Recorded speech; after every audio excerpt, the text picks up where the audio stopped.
డైరెక్ట్గా పాయింట్కి వచ్చేస్తాను. డైలీ వ్లాగ్స్ అప్లోడ్ చేస్తున్నాను కదా, అయితే ఇది నా వ్లాగ్ని షేర్ చేస్తున్నాను. యూఎస్ నుంచి మా చెల్లి వచ్చింది. వాళ్ళు యాక్చువల్గా హైదరాబాద్లో ఉంటారు.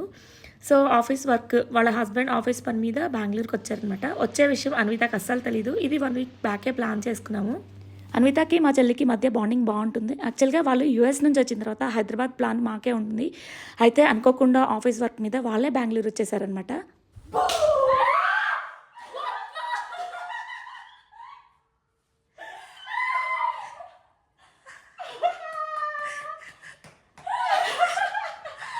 మా చెల్లి వచ్చిన తర్వాత మేము హైదరాబాద్ వెళ్దాం అనుకున్నాం కదా, కానీ అన్వితకి సెమిస్టర్ ఎగ్జామ్ ఉండడం వల్ల మాకు అస్సలు అవ్వలేదు. సో మా లక్కీ ఏంటంటే అనుకోకుండా వాళ్ళకి ఆఫీస్ వర్క్ ఇక్కడికే రావడం, మేము కలవడం అనేది మాకు చాలా హ్యాపీగా అనిపించింది. సో తనతో స్పెండ్ చేసిన టైం మొత్తాన్ని ఒక వ్లాగ్ లాగా షేర్ చేశాను. ఇంట్రెస్ట్ ఉన్న వాళ్ళు ప్లీజ్ చెక్ ఇట్ అవుట్.